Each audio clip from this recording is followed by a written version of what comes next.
Bismillah, alhamdulillah. Alhamdulillah haqqa hamdi hamdan hamidin ahmadu syukran jami'in ni'ami wa mazidin wa usalli wa usallim ala nabiyil karim habibina wa syafi'ina wa qurrati a'yunina Muhammad wa ala alihi wa sahbihi amma ba'du. Hadratal muhtaramin, asatidatil kiram, Bapak, Ibu-ibu, adik-adik mahasiswa semuanya hadirin, termasuk yang di Zoom online, rahimakumullah. Alhamdulillah kita sudah menyelesaikan pikiran ya. Biasanya saya diprotes suaranya kurang kenceng. Kita melanjutkan ngaji di kitabnya Syekh Abdul Qadir Al-Jilani ya. Al-Fatihah ila hadratin Nabi sallallahu alaihi wasallam. Khususan hadratin Sultanul Auliya Sayyid Syekh Abdul Qadir Al-Jilani. Nafa'anallahu bihi wa بعلومه وبكرماته في الدارين آمين. شغل الفاتحة. بسم الله الرحمن الرحيم. الحمد لله رب العالمين الرحمن الرحيم والدنيا نستعين على الصراط المستقيم صراط الذين أنعمت عليهم غير المغضوب عليهم ولا الضالين آمين. المجلس الثالث والأربعون. المجلس الثالث والأربعون. Majlis ke-43. Majlis ke-43. Wa qala radhiyallahu anhu ta'ala anhu.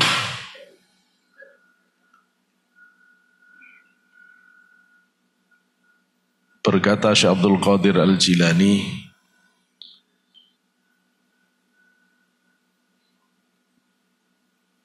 semoga Allah meridai Syekh Abdul Qadir Al-Jilani. Yaumal Ahad, pada hari Ahad, bukrotan pagi-pagi. Firribat, di ribatnya, 11 syahr Rajab, tanggal 11 Rajab. Sanata khamsi wa arba'in wa khamsimi'ah, tahun 545. Ya ghulam, wahai anakku, ya.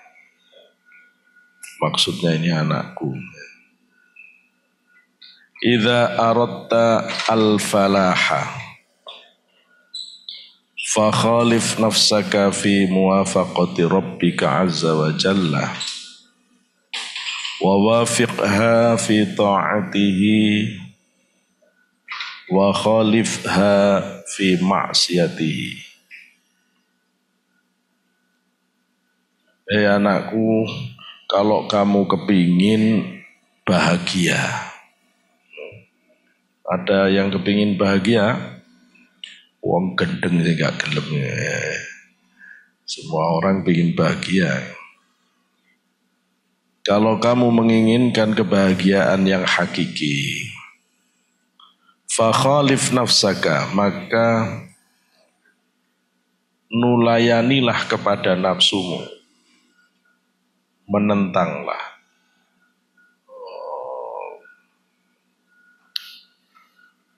Ojo dituruti terus gitu ya.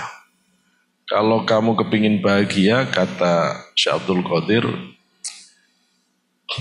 kita harus mau bedani nafsu, ya, membedani. Nanti saya jelaskan ya.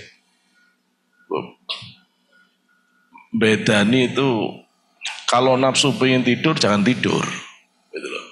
Kalau nafsu kepingin main-main, jangan main-main. Ya, kalau nafsu kepinginnya, pokoknya bedani nafsu.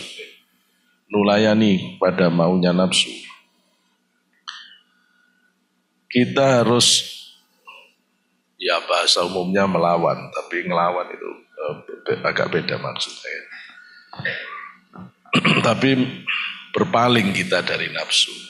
Kita disuruh berpaling dari nafsu fi muwafaqati rabbika, dalam rangka memuwafaqahkan diri kita, menyocokkan keadaan batin kita kepada Tuhan kita. Seru ini. Jadi lawannya mukhalafah itu muwafaqah. Mukhalafah itu tidak cocok. ojo nyocoki siro. Maksudnya Syekh Abdul Qadir itu jangan kamu menyocoki. Jangan nyocoki nafsu. Jangan nuruti nafsu. Supaya kamu bisa jangan nuruti nafsu, jangan nyocoki nafsu ketika kamu kepingin cocok dengan Allah. Ya. Maksudnya Syekh Abdul Qadir gitu. Jangan nyocoki nafsu dalam kamu usaha nyocoki Gusti Allah. Maksudnya begini. Nah ini kalau terjemahan saya yakin terjemahan bahasa Indonesia tidak ada yang benar begini. Ya, saya yakin, saya mencari. Kalau kita lagi menentang nafsu itu pasti arahnya nentang Gusti Allah. Sekarang ini lagi panas ya. Pasti nafsu akan bilang panas banget. Gusti Allah piye karepe. Padahal Allah maunya panas. Kita maunya dingin. Tabrakan ini antara mau kita dan maunya Allah. Ketika kita belum bisa menikmati maunya Allah, namanya kita mukhalafah. Kalau kita mukhalafah dengan Allah berarti kita muwafaqah dengan nafsu. Tapi kalau jenengan bisa menikmati apapun yang Allah sudah tetapkan dalam kehidupan ini, itu yang namanya muwafaqah dengan Gusti Allah. Berarti jenengan pasti mukhalafah dengan nafsu. Gitu loh. Maka kalau kepingin muwafaqah dengan Gusti Allah, sampean harus berani mukhalafah dengan nafsu. Itu Syekh Abdul Qadir. Harus berani mukhalafah dengan nafsu. Kalau kepingin bahagia, mukhalafahlah dengan nafsu. Ya, mukhalafahlah untuk bisa muwafaqah. Sampean kalau nggak bisa muwafaqah dengan takdir Allah, capek, lelah, stres. Terus setelah capek, lelah, stres, depresi sampean, kesehatannya menurun, sakit-sakitan, kena penyakit gampang sampean roboh. Kenapa? Karena sampean menentang apa yang sudah Allah mau. Menentang Allah mau itu repot, ya, berat. Ya, menentang apa yang Allah mau itu berat. Misalnya, saya maunya itu masuk kategori A. Tapi menurut Gusti Allah, pantasmu itu kategori B. Itu sampean pasti stres itu. Karena ketika sampean menuju ke A, yang menurut analisis panjenengan itu pantasnya saya ini A. Tapi Allah melihat sampean tidak pantas di A. Itu loh ya. Sekilas memang tampak pantas, tapi sampean nggak cocok di A itu. Kalau diteruskan itu hancur sampean. Karena sampean tidak bisa melihat. Kita itu matanya terbatas. Sampean paling jauh ngelihat langit itu biru, dukure biru gak ero. Gitu loh ya. Gunung atau gunung jauh ya biru, lautan biru, akhirnya langit yang biru dan gunung yang biru, pada lautan yang biru-biru kabeh, barang matamu sih gak kuat, gitu loh ya. Sak kuat-kuatnya pikiran sampean menganalisis satu masalah, itu masih terlalu dangkal pengetahuan kita tentang hakikat yang sebenarnya. Sehebat-hebatnya sampean bisa menghitung, terlalu banyak blank spot yang tidak bisa dibaca. Sehingga kemudian kalau jenengan tidak menyandarkan segala keputusan kepada Allah, saya yakin potensi stresnya sangat tinggi. Potensi stresnya sangat tinggi. Dan kalau kita sudah menerima, tidak bisa menerima ketentuan Allah, itu ya stresnya tinggi. Jadi sampean hidup dalam kesetresan. Nah kalau sampean hidup stres, bahagianya kapan? Ayo. Kita hidup di dalam impian yang belum pernah kita capai terus. Itu capek loh. Capek. Wong nyatanya masih bisa makan dengan tempe dipecel. Itu aslinya kalau orang nerima, nikmat Masya Allah Pak. Tempe pecel sama tahu pecel sama terong pecel, itu nikmat aslinya. Tapi jenengan nggak bisa nerima itu. Aku ini pinginnya Kentucky Fried Chicken itu. Sampean kepinginnya kuwi. Nggak akan enak ini sudah, nggak akan enak ini, gitu loh ya. Kebahagiaan yang seharusnya terjadi dengan tempe pecel, dengan tahu penyet, dan apa ini tadi, itu hilang karena jenengan tidak bisa menyesuaikan dengan kenyataan. Tidak sesuai dengan kenyataan, kebawa nafsu yang menginginkan fried chicken tadi. Kebawa nafsu yang menginginkan fried chicken itu. Akhirnya tidak ada bahagia itu. Kata Syekh Abdul Qadir, jangan turuti nafsumu. Tidak usah pret-pretan wis. Yang ada itu makan. Cocokkan dengan yang ada ini. Wis ini yang ada, ini yang diridhoi Allah, ini rizki saya hari ini tak nikmati, mudah-mudahan jadi barokah. Nikmat itu. Tutup semua angan-angan dari yang aneh-aneh. Ndak, wis iki rizkiku. Gitu loh ya. Saya jadi anaknya bapak saya. Coba saya jadi anaknya Prabowo. Kan saya jadi anaknya presiden. Bisa nyalon wapres tahun depan. Wes gak usah ngono gitu loh ya. Jangan begitu jadi orang itu. Jangan begitu jadi orang itu. Ya wes apa adanya wes. Dijadikan anaknya tukang bakso. Wes alhamdulillah kepingin bakso gak repot. Wes gitu aja. Dijadikan anaknya tukang sol sepatu, alhamdulillah sepatu ada masalah aman terus. Terus gitu diambil manfaatnya saja. Ya, diambil manfaatnya saja. Tak usah susah dengan apapun ketentuan dari Allah. Ya. Apa saja yang Allah tetapkan itu ada hikmahnya. Ya, semuanya mengandung unsur baik. Semuanya bisa memungkinkan jadi buruk. Tergantung bagaimana orang memperlakukan itu. Jabatan tinggi itu rahmat atau adab? Ya tergantung. Bisa make rahmat, tidak bisa make adab. Gitu loh ya. Sakit itu adab atau rahmat? Tergantung. Bisa make rahmat, tidak bisa make adab. Lah kan sama saja kalau gitu. Miskin itu rahmat atau azab? Tergantung. Bisa make rahmat, tidak bisa make azab. Kaya itu rahmat atau azab? Bisa make rahmat, tidak bisa make. Lah terus apa bedanya? Semua punya potensi. Bisa rahmat, bisa azab. Bisa rahmat, semua. Semua apa saja dalam kehidupan ini. Cuma ada yang menampak dohir azab, ada yang menampak dohir rahmat. Mata orang yang masih dangkal, ngelihatnya beda-beda. Tapi mata orang yang sudah hakikat, sama.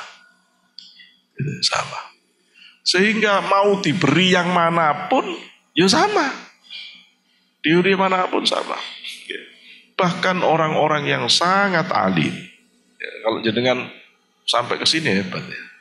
Itu lebih seneng dapat susah, dapat miskin, dicaci maki orang. Daripada dapat rizki, dapat kekayaan, dipuji-puji orang. Kalau kita pasti tidak seneng yang pertama tadi kita nggak seneng, ampun itu, ampun itu kita tidak kuat kita. Ya tapi orang-orang itu bisa begitu. Kenapa? Karena kalau orang sudah diberi kekayaan, dipuji-puji orang, itu kalau tidak kuat-kuat batinnya limbung.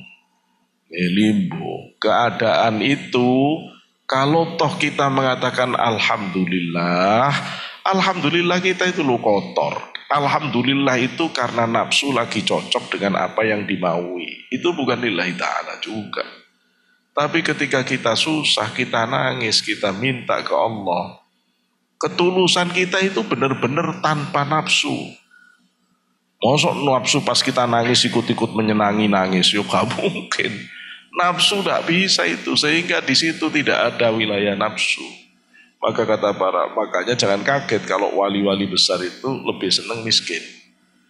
Meskipun realnya dia kaya, tapi semua kemudian terus tampil sesederhana mungkin. Ya karena itu dia tidak mau terjebak di dalam sesuatu yang membuat berjarak dengan Allah itu. Sehingga terus dia.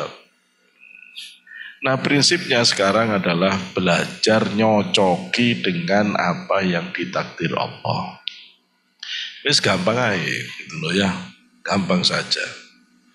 Rata-rata hampir semua orang sebelum ketemu pasangan hidup yang sebenarnya pasti diuji dengan ketemu pasangan orang lain yang dikira pasangannya. Tanyakan yang sudah anak beranak, cucu bercucu. Pasti ngalami. Jadi sampai nggak usah cerita sama podo ae gitu loh ya. Karena Allah sebenarnya tidak mau memperkenalkan orang pertama kali langsung bojomu duduk. Allah cuma ingin kamu ngerti keadaan laki-laki itu begini loh nak. Keadaan perempuan itu begini. Sampai salah paham. Wong Gusti Allah sih cuma mengenalkan tok dikira miliknya.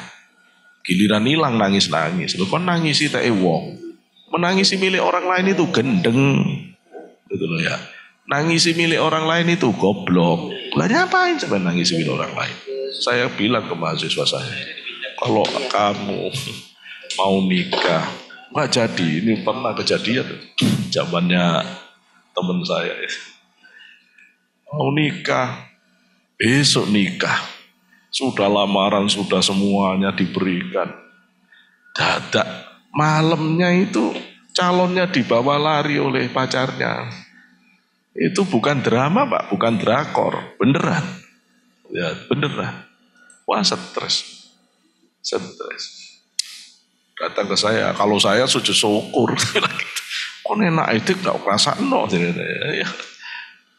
Saya sujud syukur kayak gitu. Saya tanya sampean, perempuan yang mau diajak lari orang lain pada saat besok mau nikah, perempuan baik atau perempuan jelek? Tak bisa ngomong deh. Ayo, wong elek apa wong apik? Besok nikah itu loh, dibawa laki-laki lain mau. Orang jelek atau orang baik? Ya jelek. Lah kamu dijauhkan Allah dari orang jelek sebelum menikah. Atau dijauhkan Allah setelah punya anak dari dia yang membawa sifat jelek. Pilih mana? Ya pilih sebelum. Ya wes terimon. Sujud syukur. Gusti Allah menjauhkan kamu. Gusti Allah jogokan. Gitu loh ya. Lo wong dijogo Gusti Allah malah susah ya piye. Gitu loh. Sampai ndak ngerti cara Allah menjaga. Ndak bisa sampai baca hebatnya Allah di dalam menata hidup. Oh Gusti Allah terlalu canggih. Ya terlalu canggih. Maka wis diterima aja begini. Alhamdulillah. Kok teman-teman sudah gini semuanya, kok kita masih di susah. Alhamdulillah, jalanku ini tak tekuni, tak istiqomahi. Tidak usah minder. Oh teman-teman sudah sukses semua, sudah bisa beli rumah semuanya. Rumahnya susun 9. Ya udah no. Gitu. Susun 9 loh, kesel-kesel dewe munggah. Gitu loh ya. Wah dikira, nggak usah stres. Terus masing-masing punya jalan hidup. Saya itu diajari bapak saya, tak pegang benar. Bapak saya tidak pernah ngajari bahasa Arab. Tapi omongannya sampai sekarang saya pegang. Bapak saya kalau bilang, kamu kalau hidup, nggak usah wedi. Awak mulai urip nggak usah wedi. Paling lek kon rizki wis gak ono mati. Itu udah bapak saya. Kamu kalau hidup dimanapun, nggak usah takut. Selama rizkimu ada, kamu pasti hidup. Kalau rizkimu sudah nggak ada, mati kamu tidak akan nyusahkan orang. Ya simple. Jadi kalau begitu, ya mesti terima santai mawon. Santai. Nggak usah bingung. Nggak usah bingung. Gusti Allah itu kalau kita diuji, terus kita kuat sabar, Gusti Allah malu. Kalau Gusti Allah malu, pasti Gusti Allah akan ganti dengan yang jauh lebih baik. jauh lebih baik. Nah gitu. Jadi belajar muwafaqah. Belajar nyocoki dengan keadaan apapun yang terjadi pada diri kita hari ini. Apapun. Enak, ndak enak, seneng, ndak seneng, terima dulu. Setelah itu baru kalau ini ndak baik, panjenengan ikhtiar bagaimana menjadi baik. Kalau ini ndak benar, panjenengan ikhtiar menjadi benar. Tapi begitu keterima, terima dulu. Ini udah takdir. Jangan menyangkal. Menyangkal itu masalah. Nanti ndak bisa seneng kita. Anakku kok ngene yo. Wis tak dongakno tiap malam sih bantah. Ya wis mungkin memang anak kita jadi ahli pembantah nasional. Suruh jadi Masya Allah, anak sekarang aneh-aneh. Oh, ngelihat orang tuanya dikira musuhnya, gitu. Dibuantah ya, aku ini bapakmu nak, gitu. Kok kira musuhmu, tak daftar tinju kan, gitu. Selucu memang ya, lucu. Ya Allah, kurang debat mungkin, waktu kuliah kurang debat. Jadi orang tuanya didebati terus. Saya kurang debatnya ini. Kalau debatnya udah capek kan udah gak debat lagi. Makanya saya kalau ngajar kuliah tak marahi anak-anak yang diem tok ini. Saya takut nanti kalau pulang bapaknya yang didebat, ibunya yang didebat. Pas kuliah meneng tok. Udah omong belas. Giliran wong tua nih didebati terus wah. Sekadang-kadang tak absen. Ayo ngomong. Takut saya pulang debat wong tua nih ruwet. Masya Allah. Ini jenengan bisa ngamalkan satu kalimat ini, hidup itu senang terus Pak. Gak pernah susah. Ayo wis. Istri tiba-tiba sewot. Kita gak tahu salah kita apa sewot. Mungkin kita kebanyakan diem, dia udah capek. Kita diem, yo capek akhirnya dia mau marahin kita gak berani akhirnya sewot. Ya wis kita senyum-senyum ayo ya wis pacare bojoku kerajinan. Terus ya wis kita aja yang harus ngerti gitu ya. Tapi kalau dinikmati itu gak ada susah itu Pak. Gak ada susah. Terus pokoknya jenengan ridho aja. Meskipun awalnya ndak enak. Pada teman saya itu saya terus bilang gini, kalau kamu kuat sabar, nanti Gusti Allah ganti dengan yang terbaik.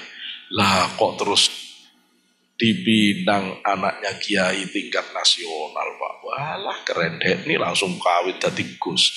Begitu dia nikahan saya datang. Terus saya bilang, milih yang kemarin atau yang ini? Oh kamu ini katanya. Sesta, kata Tuhan Gusti Allah. Walal akhiratu khairul laka minal ula. Yang terakhir itu yang lebih baik dari yang pertama. Gitu loh ya. Kecuali gendeng milih nih.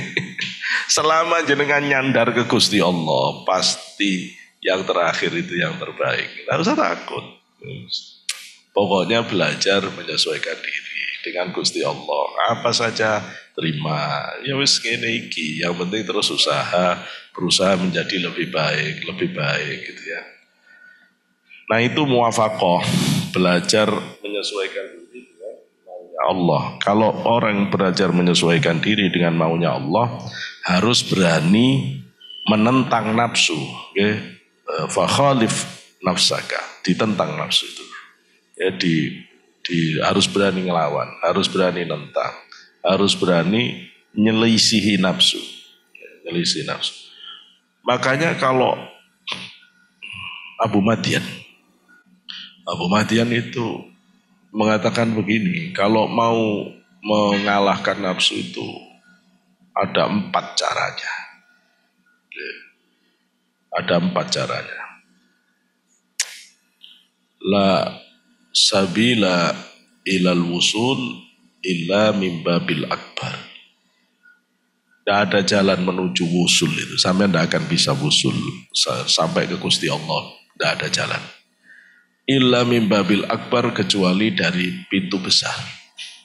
Apa pintu besar itu? Babul maut. Mati. Sampai kepingin ketemu Gusti Allah, harus berani mati.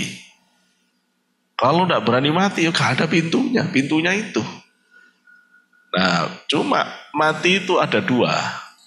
Ada mati ikhtiari, ada mati hakiki. Ada al-mautut tabi'i, ada al-mautul ikhtiari. Ada mati yang beneran, ada mati yang diikhtiarkan, diusahakan. Mati beneran tidak usah dibahas. Mati yang diikhtiarkan itu bukan bunuh diri, bukan. Itu istilah untuk mengalahkan nafsu, mematikan nafsu. Yang dimaksud mengalahkan nafsu itu di situ disebut 4 caranya. Dengan cara mautul ahmar, mautul aswad, mautul abyad, mautul ahdar. Sampean mau mati merah, apa mati hitam, apa mati putih, atau mati hijau, apa mati loreng-loreng. Ya, sampean milih. Kalau mau masuk dari mati merah, maka mujahadahnya harus kuat nahan hasrat keinginan. Jangan dituruti. Lagi pingin banget, jangan dituruti. Pingin es, minum air putih. Wah, aku pingin banget. Itu segini nih paling enak, makan rendang yang ganti makan pecel saja. Gitu ya. Saya paling kepingin semangka saya ini. Wes sampai makan salak. Wah, aku kepingin salak. Lah sampai makan semangka gitu ya. Pokoknya tidak dituruti. Gak dituruti. Belajar gak nuruti. Ya. Kalau orang berlatih untuk tidak nuruti nafsu itu, nanti kuat nafsunya. Hidup ini tidak semua yang kita inginkan bisa keturutan. Ya, tidak semuanya. Mungkin sampean bisa nuruti sebagian. Tapi ada hal yang kadang-kadang begitu kita inginkan, saat itu Allah tidak kasih. Ayo yobo.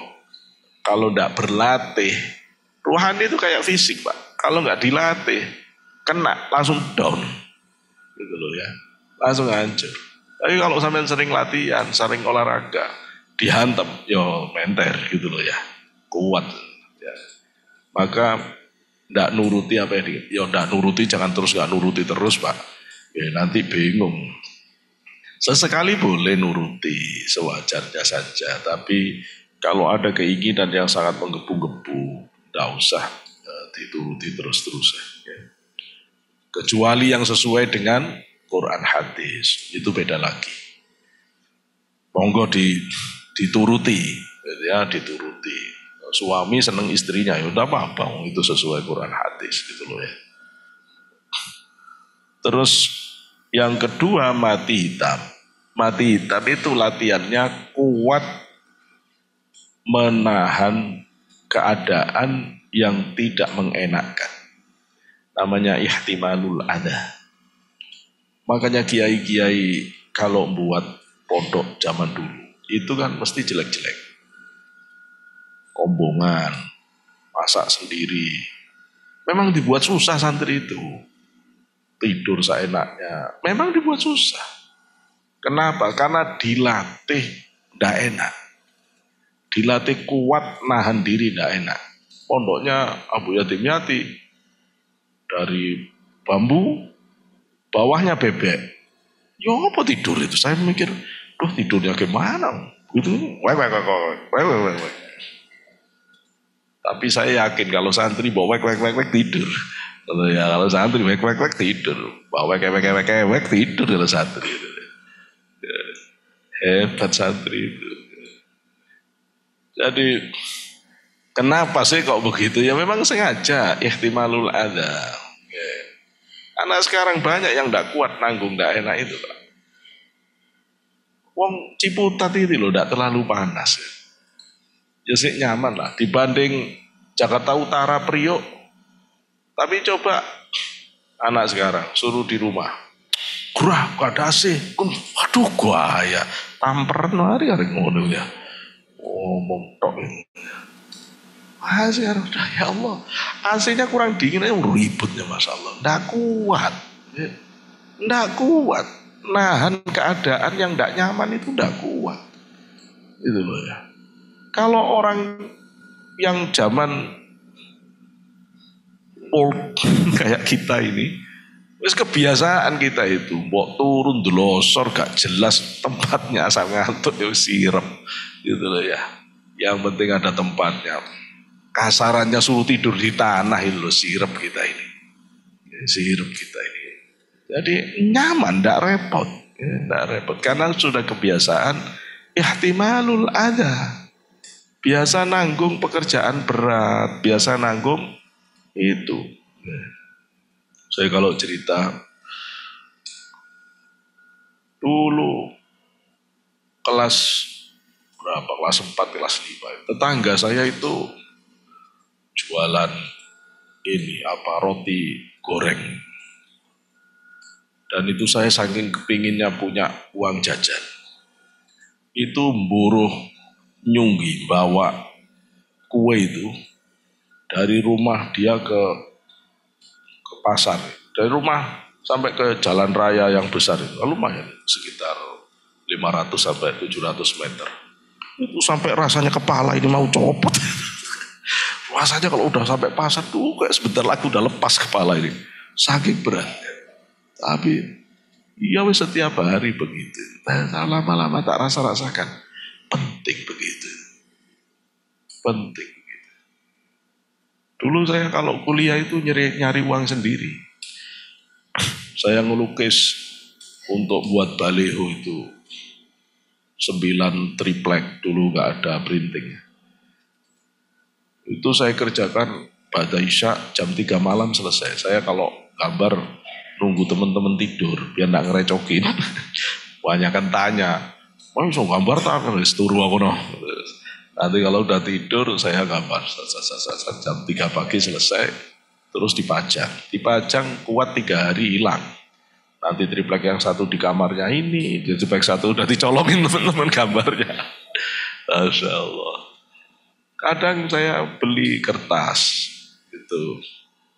Kertas linen saya bagi 2. Harganya 1.000, saya ngelukis.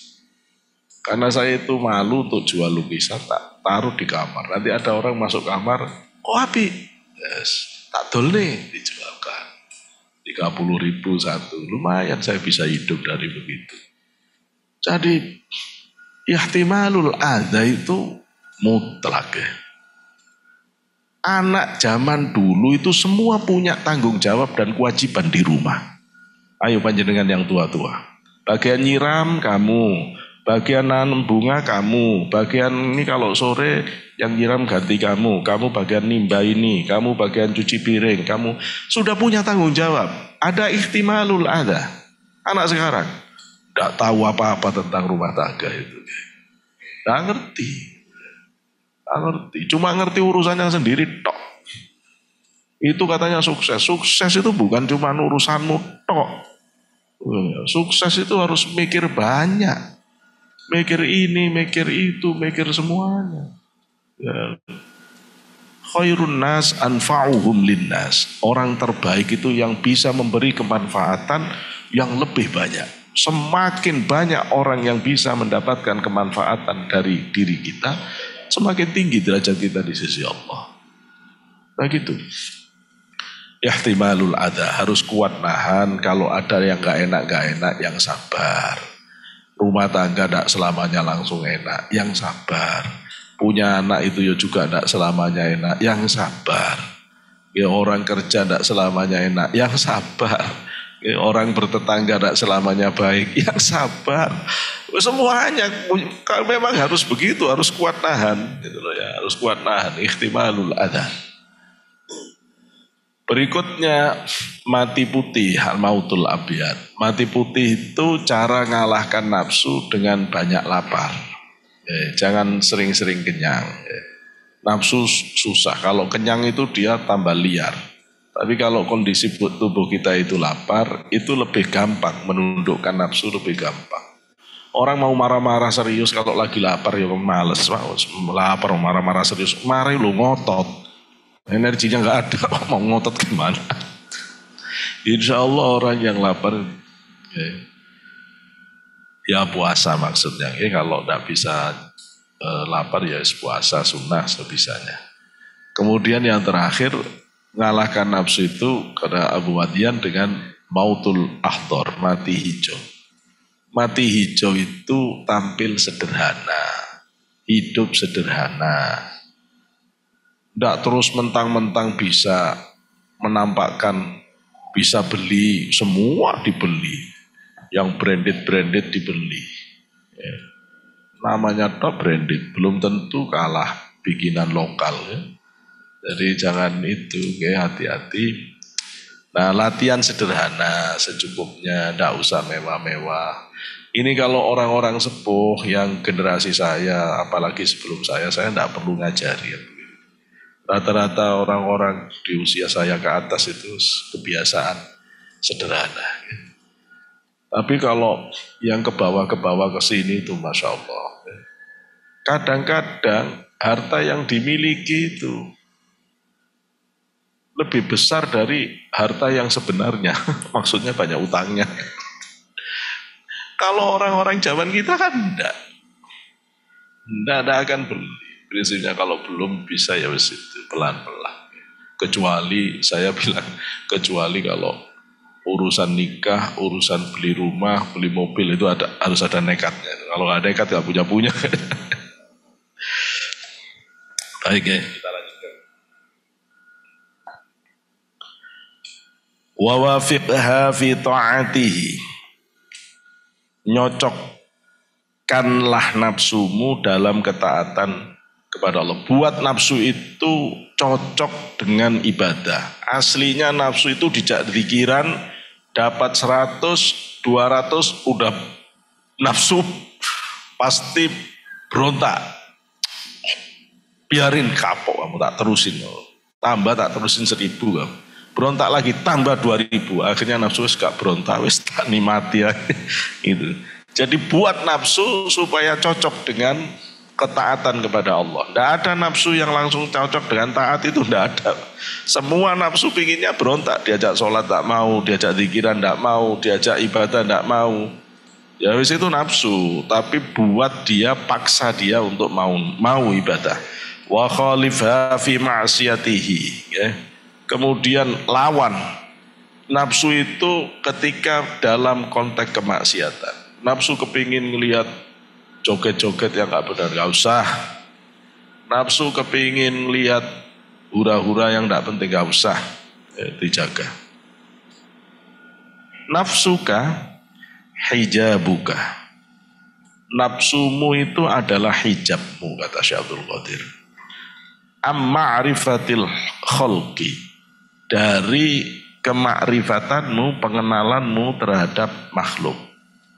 Dirimu itu adalah hijab dari pengenalan terhadap orang lain.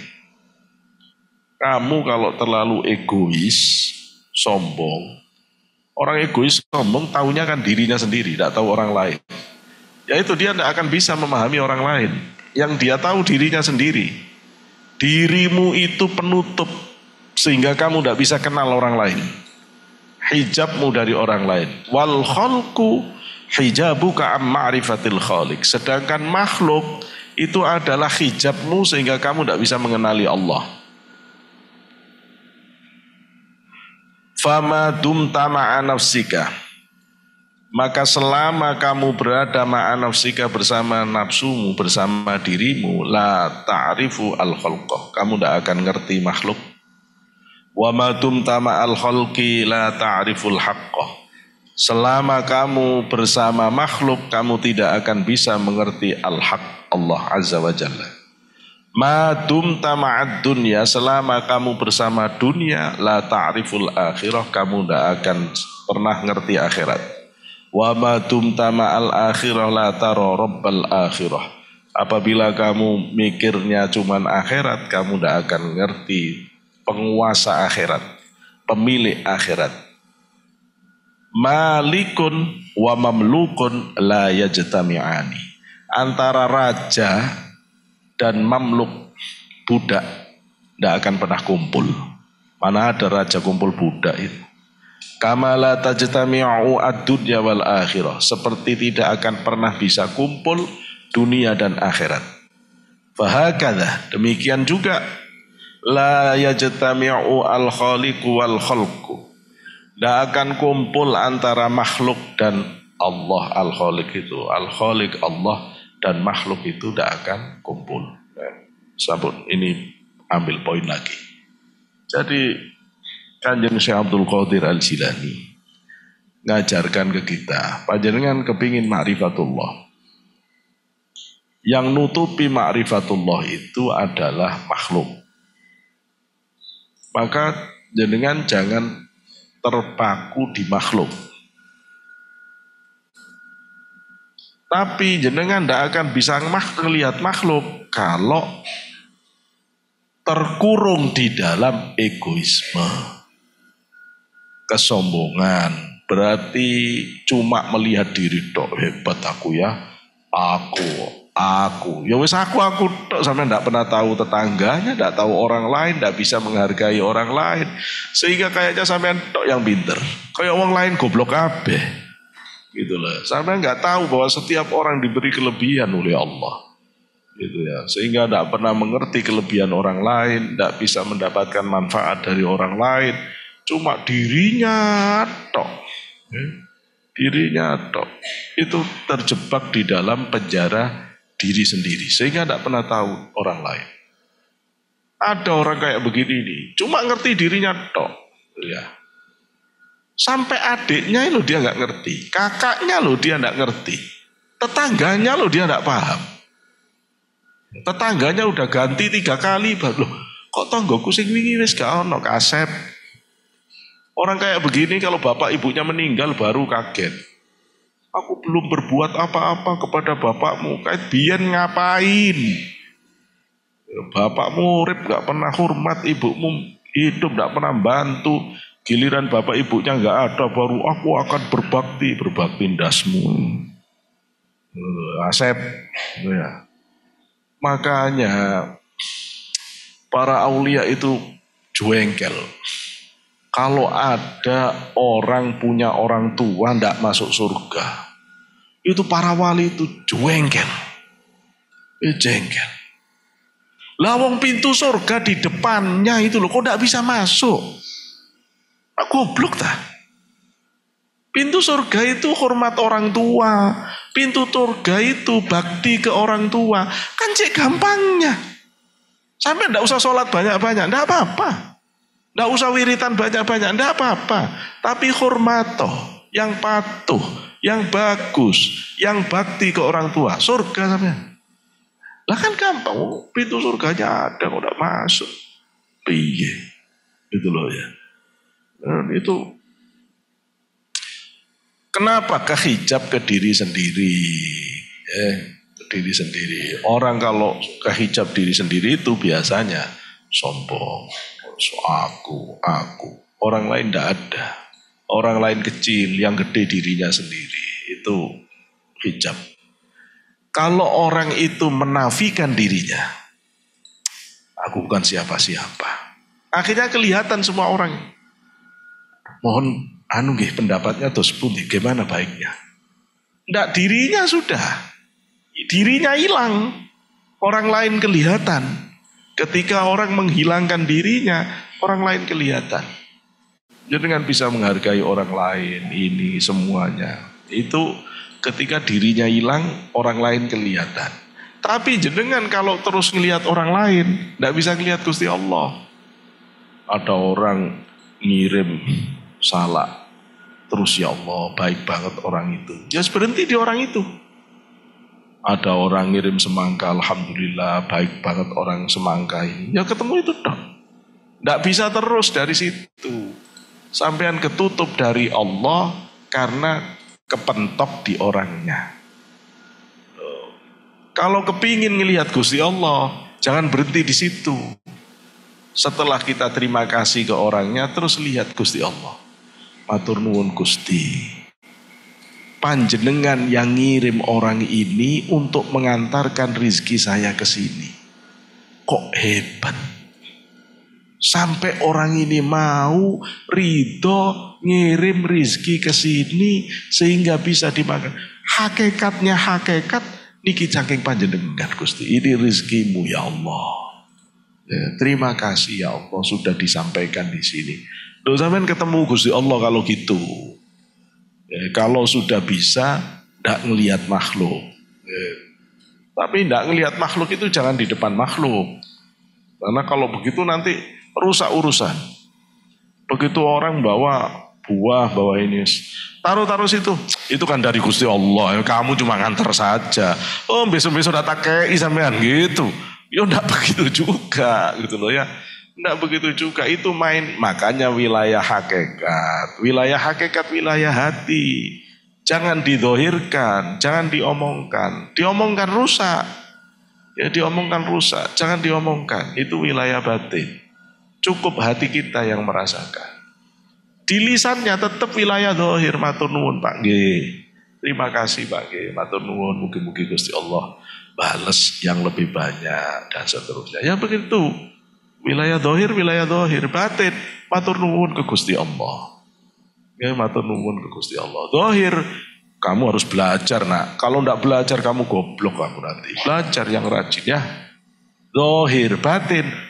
Nah, ilmu itu dari Gusti Allah. Kalau Gusti Allah ndak buka, mau belajar kayak apa ya tetap gendeng orang itu. Tapi jangan diomong. Begitu besok ujian, ilmu itu dari Allah. Nah, meskipun kamu ndak belajar, ya rusak Pak. Rusak. Ini yang bikin tasawuf itu rusak itu masuk ke orang goblok-goblok begini ini. Jadi kacau semua gitu loh. Wilayah batin dibawa ke zahir. Rusak Pak. Rusak, tidak boleh begitu. Jadi wilayah batin, zahir. Gitu loh ya. Dia main dua-duanya. Akhirnya yo belajar, setelah belajar sholat, nangis Gusti. Wong saya ini bisanya begini. Yo belajar, saya sudah belajar. Tapi saya tetap nyuwun ilmu panjenengan. Minta ilmu dari Engkau ya Allah. Beri saya kekuatan untuk bisa menyelesaikan semua soal-soal. Nah gitu. Jadi main dua-duanya. Saya tahu ya Allah rizki itu dari kamu. Wong saya belum wali, saya tak kerja. Mudah-mudahan dengan giatnya saya bekerja ini mendatangkan rizki yang barokah. Yang cakang kerja. Gitu loh. Jadi begitu orang bertasawuf, berthariqah itu begitu. Bukan terus langsung semua dari Allah. Ya selungguh tok, ndak badok kapok kamu kaliren kamu ya. Kamu kelaparan kalau begitu nanti. Salah konsep, ya, salah konsep. Tapi jangan dilihat dohir. Kalau kepingin ngelihat batin, gitu ya. Sama, kalau orang terlalu dunia, ndak akan bisa lihat akhirat. Ya, sama kalau terlalu dunia hitung-hitungan Pak. Saya kerja susah-susah. Dapat gaji segini, enaknya mau dibagi ke sana, bagi ke sini. Pas, tidak bisa. Ya itu sampean lihat dunia terus. Tidak bisa sampean. Jangankan kepada orang lain. Ke bapak ibu itu loh sampean tidak berani ngasih. Waduh dikasih segini kurang gajiku terus sini. Loh ini kalau tak tabung. Kalau saya setiap hari ngasih ibu 2 juta. Lah ini kalau genep 10 bulan 20 juta. 20 juta. Kalau kali, lah wis, ndak jadi sampean kedunyan. Mati yo mari wong ngene wis ruwet gitu loh ya. Kedunyan sampean itu ya, ndak akan bisa ngelihat akhirat. Tapi kalau sampean ngelihat akhirat, ndak ngelihat angka yang sampean pikirkan, oh iya ya kalau saya ngasih 10, ini paling enggak saya akan dibalas Allah 10 kali lipat 100. Berarti ini uang yang saya kasihkan bapak ibu ini. Rizki saya terbaik yang besok bisa saya panen di surga. Saya tidak hidup di dunia toh. Saya kepingin hidup di akhirat. Saya kepingin jadi konglomerat di akhirat. Ojo kon melorot gitu loh ya. Konglomerat, saya pingin kaya di akhirat. Berarti kalau saya kepingin konglomerat, saya harus berani sodako. Saya tidak boleh gigir. Loh, sampean ngerti akhirat itu. Akhirnya sodakoh sih. Kenapa ada orang yang berani sodakoh? Kenapa ada orang tidak berani sodakoh? Karena yang tidak berani sodakoh batinnya ketutup dunia. Yang berani sedekah, batin sudah ngelihat akhirat. Jadi kan kalau sudah kelihatan akhirat, tidak mungkin kikir. Kalau ada orang kikir ngomong dia bisa ngelihat akhirat, goro. Kikirmu itu membuktikan bahwa batinmu buta. Batinmu buta. Tidak bisa, itu sudah begitu. Begitu kita ketemu, batin sudah mulai ngelihat akhirat. Dermawan sampean. Ayo. Gitu ya. Kenapa? Yang sampean lihat akhirat. Aku nanti kalau begini dapat untung dari Allah. Ini nanti. Yang semula tidak sholat sunnah banyak. Sholat sunnah banyak. Kenapa?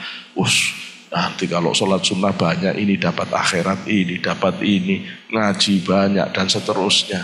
Masya Allah. Akhirnya ibadah jalan semua. Kenapa? Ngelihat akhirat. Coba sampean tidak ngelihat akhirat. Ngapain capek-capek. Itu orang Sabtuan kurang kerjaan dah. Tiap Sabtu kesini wiridan la ilaha illallah. Memang bisa selesai masalah dengan la ilaha illallah. Goblok. Orang ayo sholat terus. Memang sholat terus bisa datangkan uang apa? Repot sama orang begini tidak ngerti akhirat itu. Nyatanya aku tidak pernah sholat, malah uangnya lebih banyak daripada kami yang sholat. Tak delok akhirat kon, kere kon besok di akhirat. Ayo, gitu loh ya. Coba kalau sudah kena masalah, kelihatan ambruk langsung batinnya, hancur. Tidak begitu. Ya, maka orang yang lihat akhirat nanti akan bergerak semua ibadah. Sholat, kenapa sholat? Kepingin punya pahala banyak di akhirat. Kenapa zikiran? Kepingin bangun surga di akhirat. Karena Nabi Ibrahim sudah pesan, Muhammad, aku pesen ke anak cucuku, anakmu, umatmu. Sesungguhnya tanah surga itu tanah yang wangi, tanah yang bercahaya.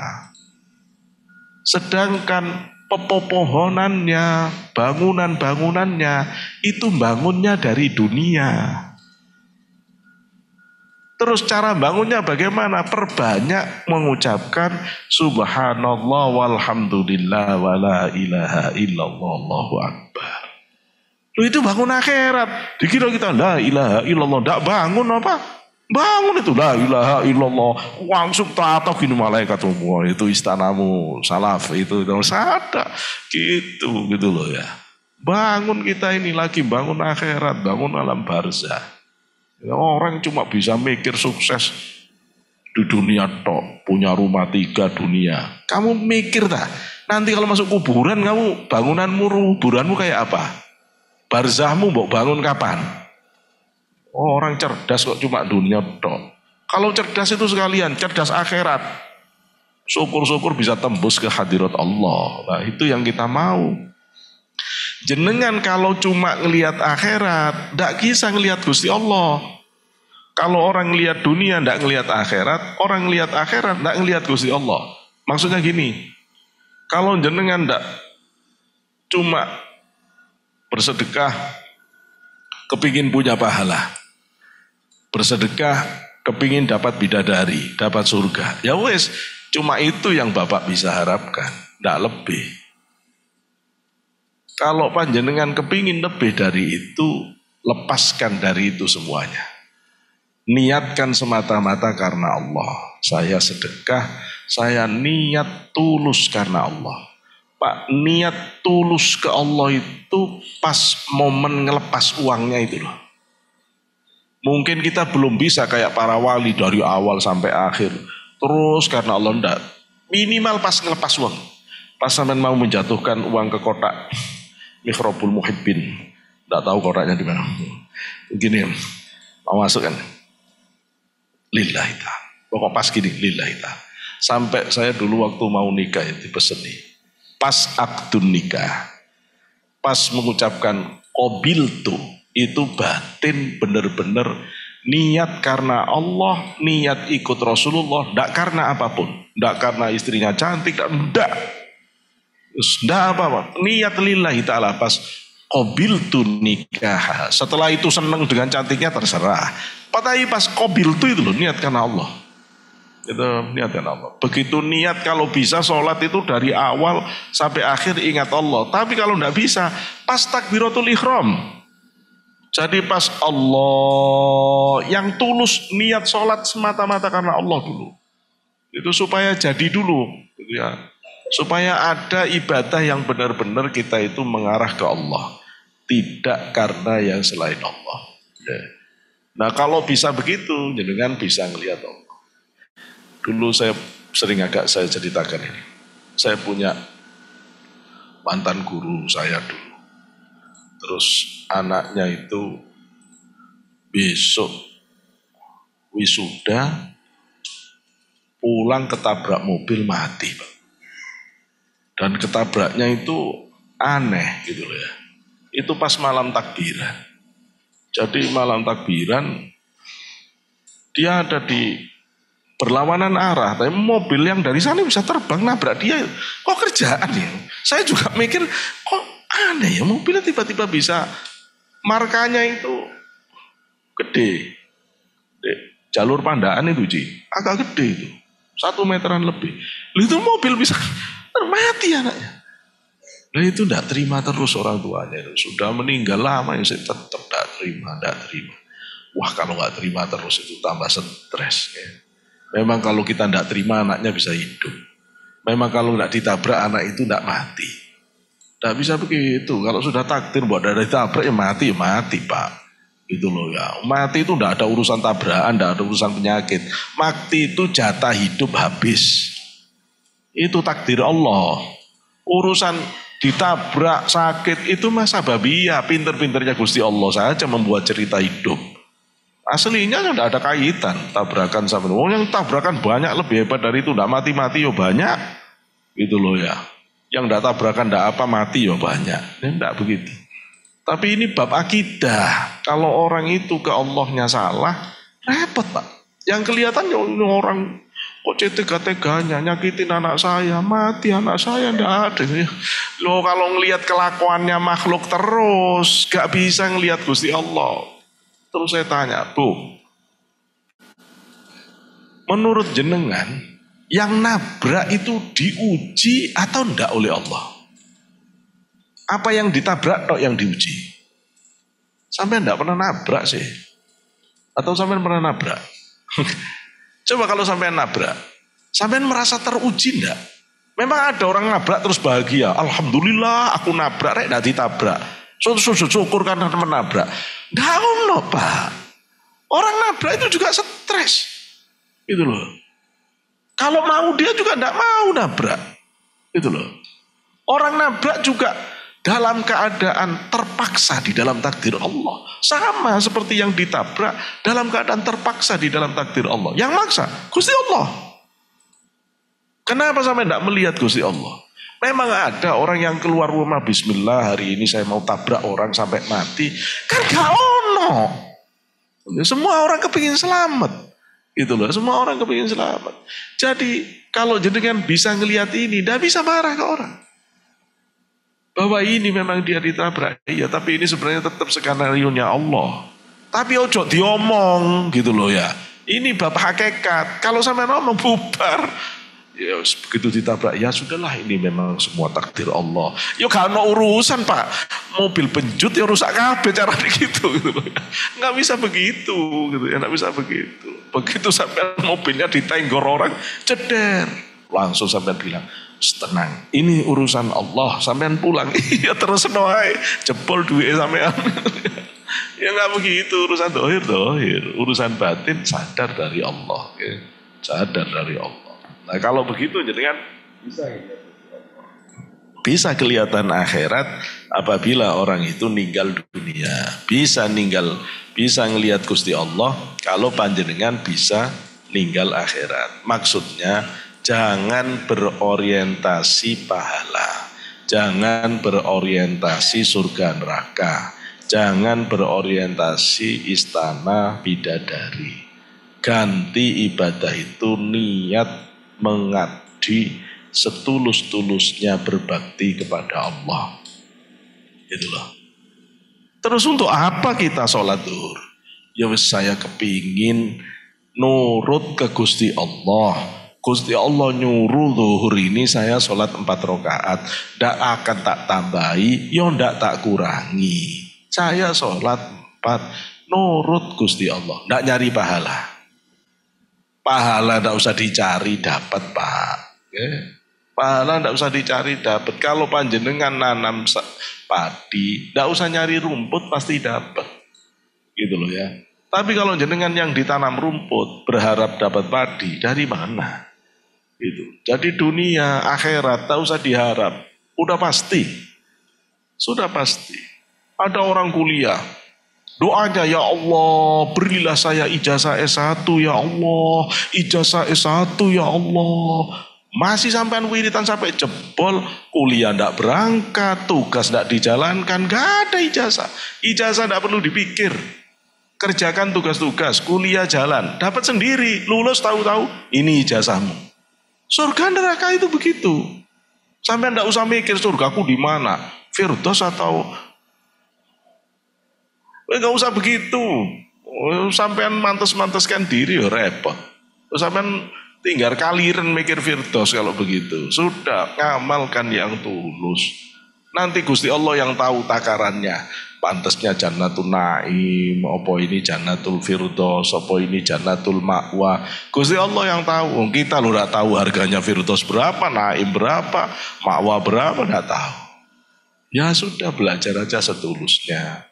Khusus ngajari anak SMA. Tapi sekarang kayaknya S1 juga masih gitu juga. MI, SD, SMP, enggak apa-apa. Sholat biar dapat pahala. Ini biar ya, karena masih lemah batinnya. Ya. Sesungguhnya Allah mengizinkan orang itu sholat nyari pahala, nyari surga, takut neraka, hanya khusus bagi orang yang ruhaninya lemah, yang belum bisa mengarahkan batinnya semata-mata karena Allah. Ya kan masih lemah. Kalau sudah kuat, tidak perlu itu. Energi lillahi ta'ala lebih dahsyat daripada lil firdaus. Ya. Daripada karena bidadari, karena surga, karena sudah. Kalau jenengan setiap sudah ngaji di sini udah puluhan tahun, cerita surga itu kan sudah nggak menarik. Yang menarik itu sudah pasti gimana dapat ridhonya Allah. Ya pasti itu. Kalau ada orang datang ke Jakarta, cita-citanya ngelihat Istana Negara, pasti katro. Ya pasti katro itu. Udah datang mana? Mau lihat Monas sama lihat Istana Negara. Sketok deso. Deso. Aslinya Pak, para wali, orang-orang yang alim, ngelihat orang, kalau puasa Senin itu pahalanya apa? Kalau puasa Asyura apa? Kalau puasa Arafah apa? Dijelaskan begini-begini. Ya wis aku besok puasa. Kata orang-orang yang alim, katro. Ini spiritual deso. Ini spiritual primitif. Tidak begitu orang yang bagus itu. Ibadah itu sudah nyari ridhonya Allah. Ya, niat tulus nyari ridhonya Allah. Tidak karena apa-apa. Sholat malam nyari ridhonya Allah. Tidak nyari apa-apa. Bahwa sholat malam itu efeknya nanti unsur-unsur turobiyah, ma'iyah, hawiyah, nariyah. Itu akan cepat rontok sehingga hijab bangsa jasadiyah akan cepat terangkat. Tidak usah dibahas, sudah pasti. Sudah pasti. Tapi yang penting niat lillahi ta'ala. Niat lillahi ta'ala. Nah lillahi ta'ala itu yang bikin jenengan tenang Pak. Tidak capek. Jenengan nyapu halaman rumah orang tua. Niatnya apa? Biar nanti dikasih uang. Tidak dikasih uang, puber gak nyapu lagi. Gitu loh ya. Tapi kalau jenengan nyapu karena Allah, karena niat bakti ke orang tua, kan tidak kasih uang, tidak minta uang, tidak dikasih, tidak apa-apa. Dikasih ya alhamdulillah. Tidak dikasih juga tidak akan berhenti nyapu. Dikasih juga tidak akan berubah. Ya tetap nyapu, itu sudah begitu. Maka urusan ibadah itu semuanya sebenarnya urusan bukti ketaatan. Ya, diberi pahala karena orang-orang yang masih lemah digerakkan dengan itu. Kita jangan. Sudah mulai belajar untuk belajar lillahi ta'ala.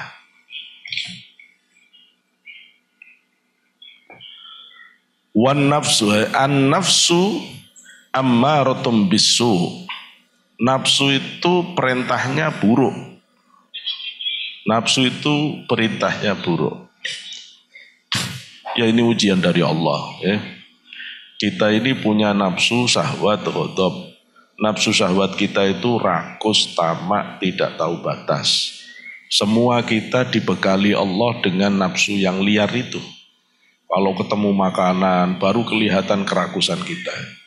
Kalau ketemu minuman yang kita senang baru kelihatan. Kalau belum ada enggak. Maka ngukur orang alim itu bukan pas Jumatan. Kalau pas Jumatan mana ada orang ndak alim, Pak? Semua khusyuk semuanya. Yang khusyuk tidur, ada yang khusyuk. Ya khusyuk, Pak.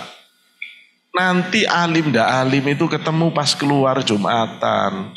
Dikasih nasi berkah. Kelihatan sudah. Siapa yang rebutan, siapa yang nenggor orang lain, siapa yang mau kelihatan sudah, itu baru nasi berkah. Kalau prasmanan, wah tambah kelihatan sudah. Ngambil tidak mikir tetangganya bakal dapat bagian atau tidak, urusan yang penting saya makan enak. Aduh, itu urusan makanan, urusan minuman, urusan pangkat. Orang baru kelihatan kalau sudah rebutan pangkat jabatan. Siapa dia sebenarnya?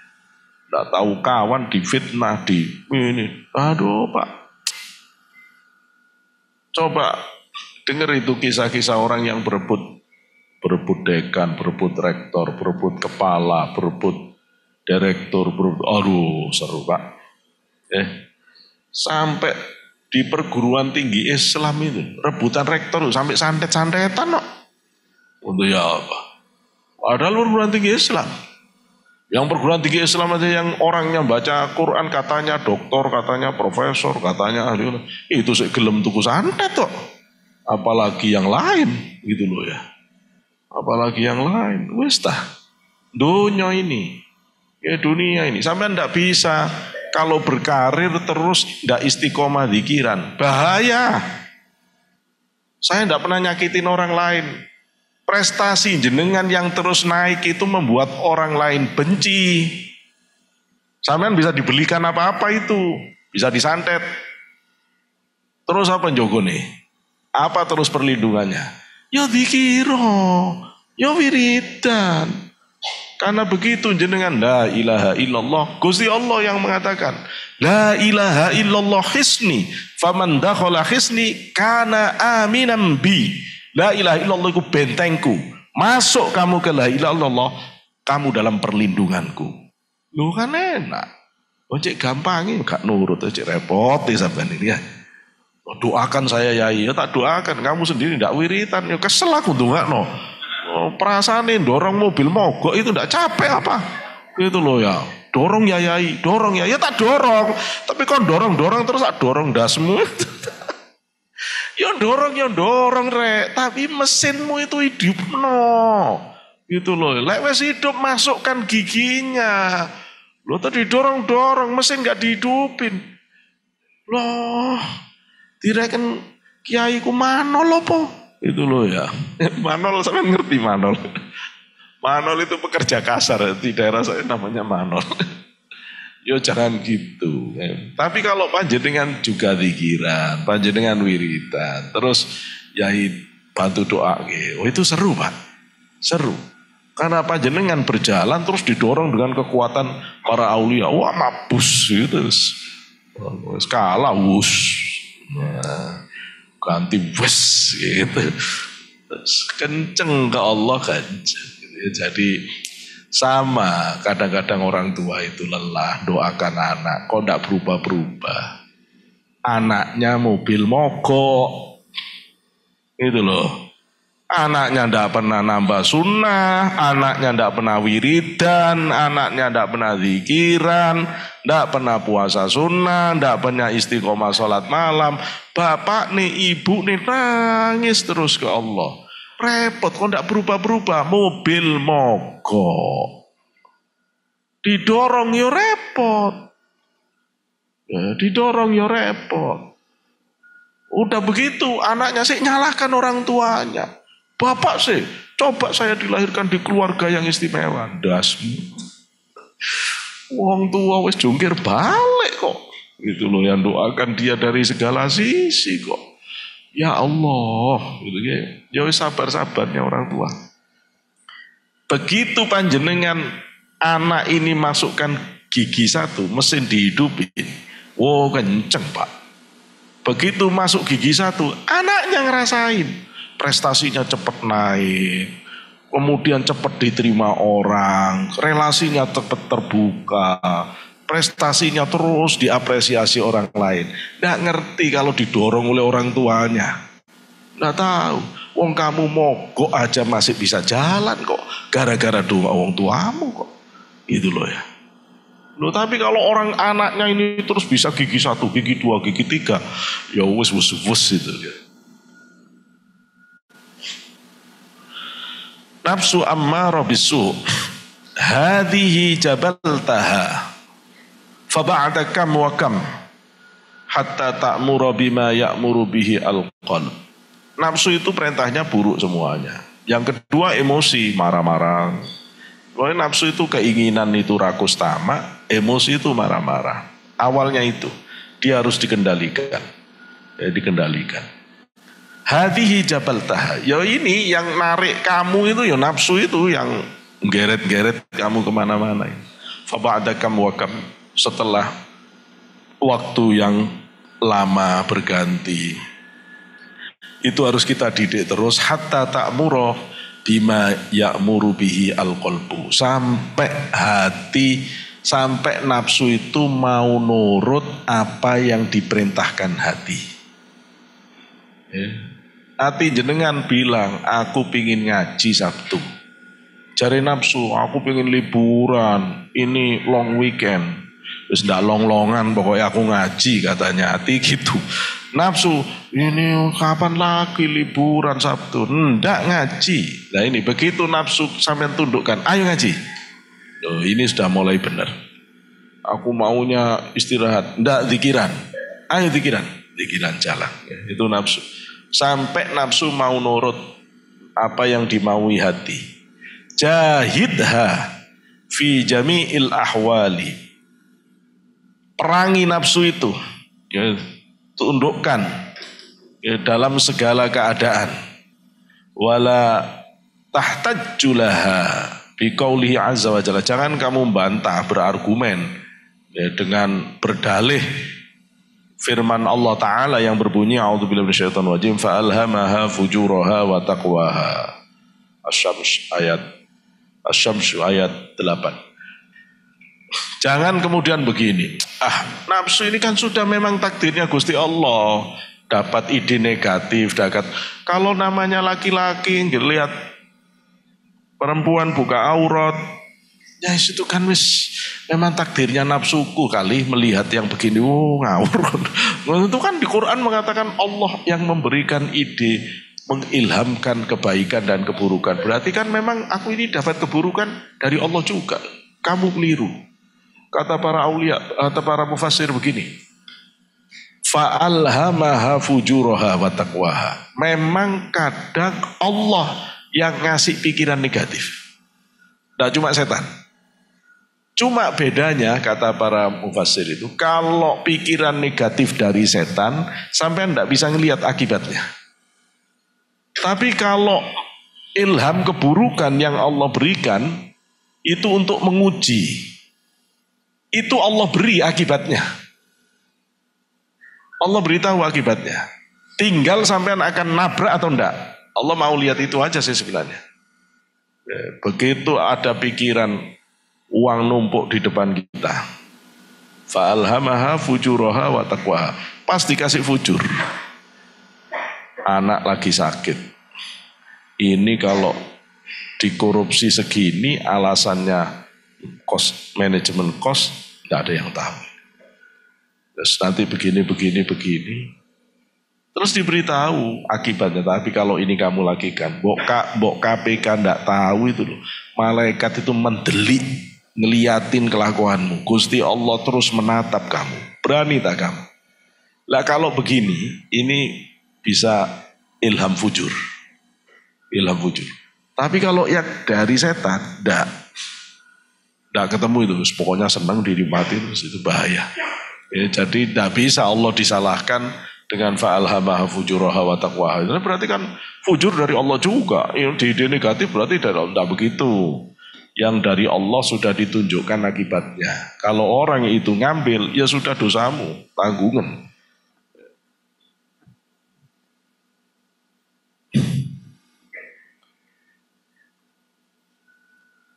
Zawwibha bil mujahadah. Lelehkan nafsu itu bil mujahadah dengan mujahadah. Lembutkan hatimu dengan nafsumu dengan mujahadah. Nafsu kan keras banget Pak ya. Keras banget. Ya.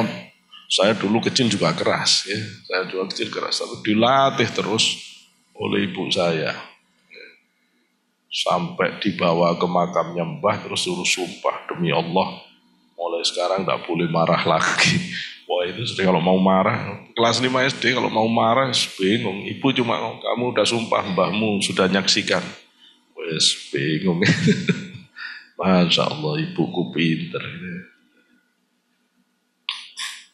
Jadi harus bisa melelehkan nafsu. Harus bisa. Nafsu syahwat, nafsu amarah, kalau sedang bergejolak, menyerbu batin kita, itu sama dengan pasukan musuh yang sedang menyerbu. Nafsu kalau lagi bergejolak, laki-laki lagi demen perempuan, Pak itu dalil apapun tidak bisa tembus Pak. Tidak bisa, tidak bisa. Ada orang lagi demen mau selingkuh dengan temannya. Itu qala Allahu Ta'ala. Tidak akan dengarkan. Qala Rasulullah tidak akan didengarkan. Kiai ini ngomong gak penting. Yang penting aku sekarang lagi syahwat. Itu. Udah susah kalau begini. Loh ini harus dilelehkan. Harus dilemeskan. Nafsu yang keras begini ini. Watak yang keras ini. Emosi yang keras ini harus dilelehkan. Ngelelehkannya tadi itu sudah 4. Tapi kalau mau paling cepat melelehkan nafsu yang keras, zikrullah. Zikiran Pak. Zikiran.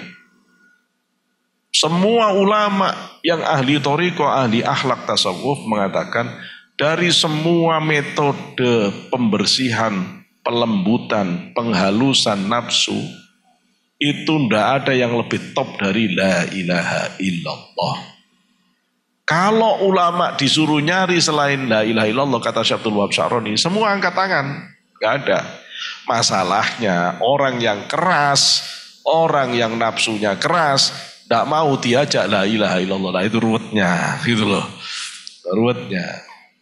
Tapi makanya dulu dokter-dokter profesor di UIN itu pernah kumpul bahas metode karakter building Islami dari pagi. Saya nggak gabung, saya asik urusan ini itu. Sore saya baru ikut. Terus saya ngomong, ini bener ini serius kita mau mencari metode karakter building Islami. Oh, paket semua dari pagi udah bahas, capek-capek. Sore tak entai. Bener ini, perasaan saya kok gak mungkin kita berani melakukan itu. Karena sejauh bacaan saya di kitab-kitab, cara memperbaiki kepribadian, membentuk karakter building itu ada paling tidak 5. 1 melalui ibadah. Mungkinkah kita menyuruh anak-anak rajin ibadah? Serepot. Ya. Gaya kampus kayak gini direpot. Sholat 5 waktu genep aja alhamdulillah anak-anak itu. Ya. Alhamdulillah. Dah. Yang kedua, itu melalui tawajuh. Tidak mungkin kita ngajarkan tawajuh pada orang yang belum baiat thariqah. Baiat thariqah aja kalau belum sempurna olah batinnya dengan 7 latifah, tidak akan dikasih tawajuh. Nah, tawajuh itu sebenarnya pas di akhir kita dikiran apa khususiyah itu selalu bilang tawajuh. Tawajuh itu secara umum, belum bil ijazah one by one. Tawajuh itu seluruh latifah langsung zikir Allah Allah bareng. Pas ilahi anta maksudi waridhaka matlubi atini mahabbataka ma'rifatak. Semua jenengan yang sudah baiat berapa? 3 zikiran bareng, 4 zikiran bareng, 5 zikiran, 6 7 itu bareng. Latifatul Qabi Allah Allah Allah Allah Allah, Latifatul Ruh Allah Allah Allah, Latifatul Sirri Allah Allah Allah, Latifatul Khafi Allah Allah, Latifatul Ahfa Allah Allah Allah, Nafsun Natika Allah Allah, Latifatul Qalab Allah Allah Allah, bareng semua. Jangan fokus ke Allah Allah Allah Allah Allah Allah, Allah. Terus semuanya Allah Allah Allah. Itu seru Pak. Itu cepat merubah orang yang keras-keras jadi lembut, itu cepat. Cepat orang bisa usul. Allah Allah Allah, tawajuh namanya. Lo masa terus anak kampus diajari begini? Masuk torekot aja gak berani. Gitu loh ya. Gak usah anak-anaknya, dosennya aja gak berani. Gak usah dosen umum, dosen akhlak tasawuf aja gak torekotan. Gak lucu orang kampus. Itu profesor gak pernah beat torekot. Profesor kemplur. Loh ya, suruh mimpin zikir yakin gak bisa menghentikan. La ilaha illallah, la ilaha illallah, mandeke apa terus? La ilaha illallah terus. Terus yang keempat, mujahadah riyadhah. Kalau mau benahi diri yang benar, ngalahkan nafsu, mujahadah. Mujahadah itu apa? Sedikit makan, sedikit tidur, sedikit ngomong. Sedikit makan, banyak lapar, banyak puasa sunnah. Sedikit tidur malam, banyak qiyamul lail. Sedikit ngomong, banyak baca kitab, banyak zikir, banyak baca Quran. Sopo sing kate ngontrol mahasiswa disuruh begini? Nggak akan sanggup. Riyadhah, mudawamah, kebaikan terus diistiqomahkan. Yang terakhir, zikir. Dan zikir ini dianggap para ulama yang paling top dari semuanya. Itu zikir. Zikir. Karena itu orang yang ngerti pengaruh semuanya kepada batin dan penghalusan nafsu, pasti akan milih zikir. Karena itu orang torekot itu memfokuskan zikir, membiasakan zikir. Karena zikir itu lebih dahsyat dari apapun di dalam merubah orang. Orang salah, orang jelek, orang maksiat, semua perbuatan itu lahir dari keputusan hati. Tidak ada orang yang zina, hatinya tidak kepingin zina, tahu-tahu zina. Goblok apa? Gak mungkin. Hati dulu yang memutuskan saya harus zina. Tidak urusan aturan Allah, tidak urusan moral, tidak urusan ini. Yang penting syahwat keturutan. Pasti begitu dulu. Jadi semua keburukan itu lahir dari keputusan hati. Keputusan hati negatif karena kuatnya pengaruh setan. Kalau dirongsen batin orang ini, isinya setan tok batin itu, tidak ada malaikatnya. Gak ada malaikatnya, isinya setan semua.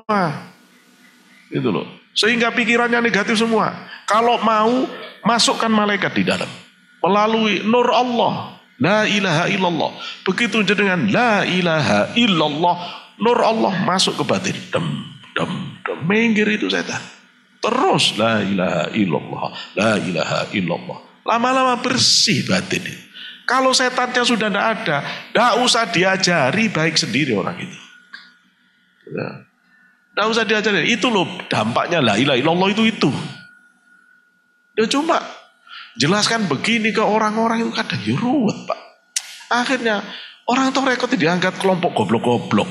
Oh la ilaha illallah. Lihat orang gendeng lagi apa itu? Orang gendeng lagi apa? Wah, kok pinter dewe ya. Itu loh ya. Mana kolwatan 7 hari 7 malam. La ilaha illallah tok. Allah. Gendeng kumat ya, gendeng dewe gitu loh ya. Lo sampai ndak tahu barokahnya ke batin kayak apa, bukanya batin kayak apa, kuatnya nur yang melimpah di batin itu kayak apa. Itu dirasakan orang yang ahli dzikir. Sehingga Rasulullah pun mengatakan, jaddidu imanakum bila ilaha illallah. Perbaiki imanmu dengan la ilaha illallah. Tambah bagus.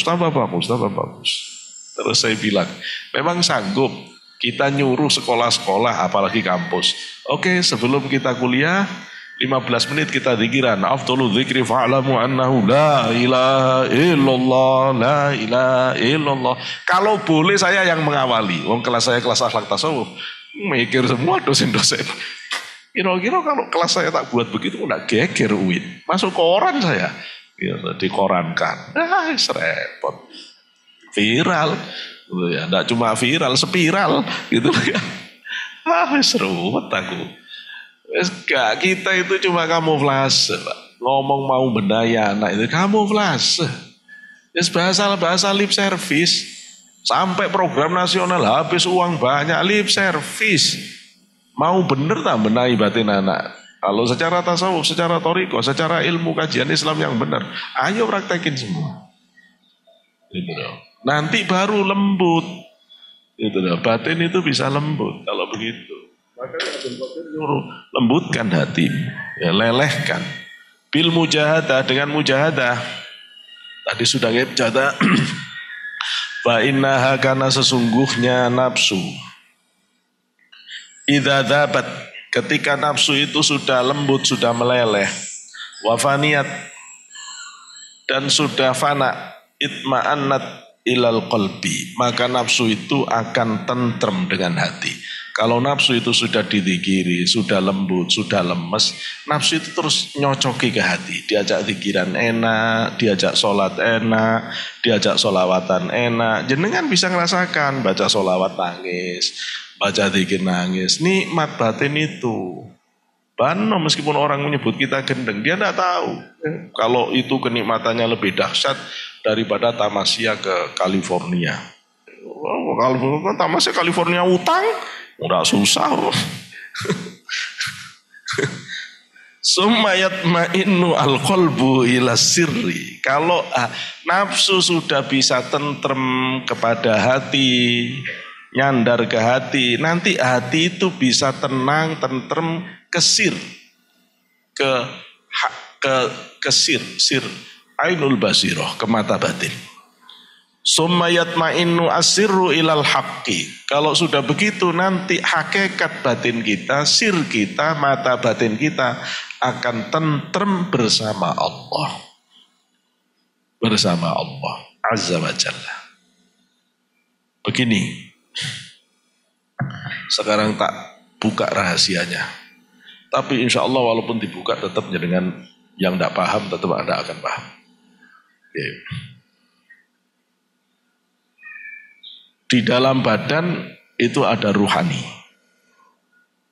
Ruhani itu sebutan keseluruhan. Ruhani itu paling luar nafsu. Di dalamnya nafsu ada kolbu. Semakin ke dalam ada fuad. Bahasa sufi ar-ruh.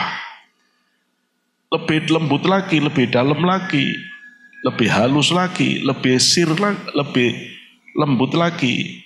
Namanya tadi fuad, ruh, namanya sir. Bahasa Qur'annya lub. Lub ini nyambung ke hadirat Allah. Makanya man arafa nafsahu faqad arafa rabbah. Kalau jenengan pengenalannya tembus ke dalam itu sampai ke lub, pasti jenengan ketemu Gusti Allah. Itu. Pasti jenengan ketemu Gusti Allah. Tapi kalau panjenengan gak bisa nembus ke sana, bisa. Maka Gusti Allah muji-muji orang yang ahli lub itu. Lub jamaknya albab. Orang yang sudah memiliki lub namanya ulul albab. Cirinya alladzina yadhkurunallaha qiyaman wa qu'udan wa 'ala junubihim wa yatafakkaruna fi khalqis samawati wal ard. Rabbana ma khalaqta hadza batila. Dua cirinya. Orang yang sampai ke level ini cirinya tidak bisa lepas batinnya dari Allah. Berdiri, duduk, berbaring Allah, Allah, Allah, Allah. Ngelihat apa saja Allah, Allah, Allah. Lubnya udah nyambung ke hadirat Allah, tidak akan bisa pisah sudah. Allah, Allah. Batinnya sudah sujud terus ke Allah. Allah, Allah. Ini namanya ma'rifatullah. Kalau orang sudah sampai di situ, Allah. Apa-apa sudah Allah. Mau berdiri, duduk, berbaring, Allah. Orang hidup cuma 3 itu kemungkinan. Kalau tidak berdiri, duduk, berbaring. Berarti dalam segala keadaan orang yang ahli lub itu Allah, Allah terus. Tapi pada saat yang sama orang itu pinter. Pada saat yang sama orang ini kritis banget. Itu cirinya. Sehingga kalau melihat apa-apa itu wa yatafakkaruna fi khalqis samawati wal ardh. Pikiran kritisnya itu main. Melihat macam-macam itu kelihatan. Tidak ada orang yang dekat Gusti Allah goblok itu tidak ada. Makanya kalau sampean goblok tidak akan bisa dekat Gusti Allah kalau tidak pikiran. Gitu loh ya. Tapi kalau orang goblok itu, kalau sampean goblok terus mau melalui jalur taklim, melalui jalur ilmi dekat Gusti Allah, tidak akan bisa namanya goblok. Sampean goblok mau jalur Quran, ngapalin Quran yo. Wala ana abitu mabatum, wala antum abitu nama abud, wala ana abitu mabatum, wala antum abitu nama amin. Kelamaan gitu loh ya. Tidak bisa. Satu-satu jalurnya orang goblok yang tetap bisa jadi wali, zikir. Tuh zikir itu Pak, sampai tidak pakai pikiran. Malah tidak boleh mikir zikir itu. Cukup sediakan batin yang tulus, cukup belajar hati fokus ke Allah, bunyi sudah. Illallah, la ilaha illallah, la ilaha illallah. Keluar pikiran yang lain, buang dak. Illallah, la ilaha illallah. Loh kalau cuma begini masa orang goblok gak bisa? Ya bisa. Nanti kalau ketulusan orang goblok ini sudah sampai ridhonya Allah, pasti dirubah kegoblokannya jadi jenius. Karena kalau sudah mau jadi kekasih Allah, tidak mungkin Allah memilih kekasih yang goblok itu, kecuali dirubah jenius dulu.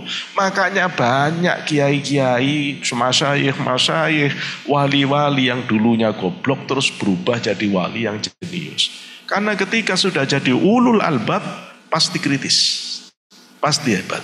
Sekarang jenengan cek Syekh Abdul Qadir, Imam Ghazali, Imam Junaid Baghdadi, Ibnu Athaillah Syakandari, Imam Qutb Abu Hasan Ali Asy-Syadzili, Imam Nawawi, yang di Indonesia sudah, Mbah Siddiq, Yai Hasyim Asy'ari, mana yang tidak pintar? Tidak ada, pasti pintar. Itu cirinya orang dekat Gusti Allah itu, hatinya Allah terus, pikirannya pintar. Terus ada orang yang tidak kepingin begini dah. Ada ya orang goblok tadi.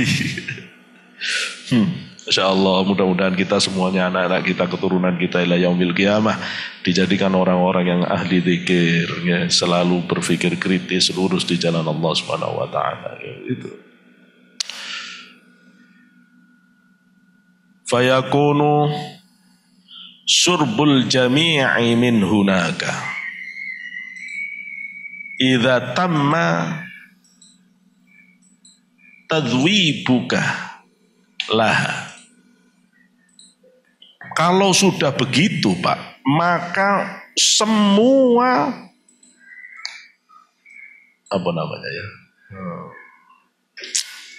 masrobnya itu semua dari Allah sudah. Kalau sudah begitu, rujukannya semuanya sudah dari Allah. Karena nafsu jenengan nyandar ke hati, hati nyandar ke fuad, ke ruh, ruh nyandar ke sir, sir nyandar ke Gusti Allah. Maka semuanya ini akan ngambil dari Allah. Itu yang dimaksud masrabul jami' dari Allah semua. Surbul jami' dari Allah semua kalau sudah begitu. Nah ini yang katanya Al-Halat, as-sufi minallah ilal khalqi. Sufi itu dari Allah ke makhluk. Itu maksudnya. Wali itu ngomong rusak kecap, as-sufi minallah ilal khalqi. Selesai. Itu kalau orang bisa jelaskan ya kayak begini tadi itu. Jadi nafsunya sudah tentrap, mutmainnah di dalam kolbu. Kolbunya sudah mutmainnah di dalam fuad, ar-ruh. Fuadnya sudah mutmainnah di dalam sirlub. Sirnya sudah tenggelam fana fillah pada Allah. Loh itu yang disebut masyrabnya, semuanya sudah dari sana. Itu terjadi, kata Syekh Abdul Qadir, kalau sudah sempurna pelelehan nafsunya. Kok belum terjadi berarti kita melelehkan nafsu kita belum sempurna.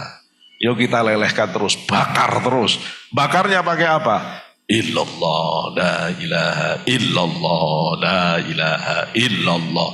Makanya la ilaha illallah itu jangan melempem. Jangan la ilaha illallah kayak banjir.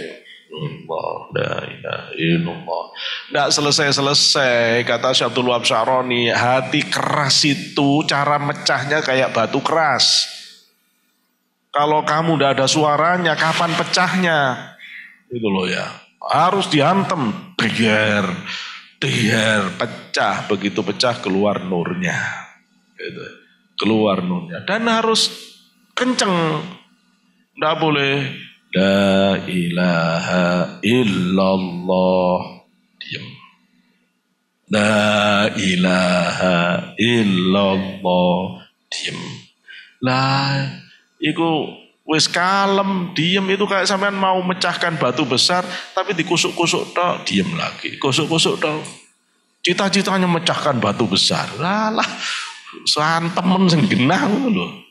Nah, di situ fungsi kenapa kita harus zikir bareng Sabtuan. Karena begitu bareng itu hantaman dari kanan, kiri, depan, belakang itu kayak batu ini dipukul dari sana sini. Itu lebih cepat. Cepat. Orang yang ngerti hakikat Sabtuan tidak akan bisa ninggal Sabtuan. Ya. Sampean mau benahi diri sendiri, sekuat-kuatnya mukul sendiri ya tidak kuat Pak. Ya. Saya tetap bagus dipukul bareng. Atau seperti Sabtuan ini seperti cuci besar. Kan Ahad, Senin, Selasa, Rabu, Kamis, Jumat, kita kena kotoran jalanan, kena riba, kena fitnah, kena ini, kena sum'ah, kena kotoran jalanan. Wis luteng-luteng itu badan kita itu udah, badan rohani kita udah begitu. Masuk Sabtu kita masuk ke swimming pool, spiritual swimming pool. Nah, kita langsung di sini tenggelam, mandi ruhani kita. Illallah, la ilaha illallah. Pulang seger lagi kita. Ketemu hari Minggu ke mall, kotor lagi, ke sana kotor lagi, ke sana kotor lagi. Sabtu mandi lagi. Lumayan Pak. Gitu loh, ada seger-segernya batin. Makanya para aulia, para ulama, para masyayikh ahli thariqah itu kan memperingatkan. Males-malesnya 1 bulan itu teko. Karena kalau kamu sudah sebulan ndak nyuci, kebayang itu ketele kayak opo. Itu loh ya. Jadi kalau ada yang jarang-jarang datang jangan dibilangin. Ngetelmen kon gitu loh ya. Oh saulat nih kait bau mbah. 1 bulan baru nyuci. Seluteng-luteng kamu itu.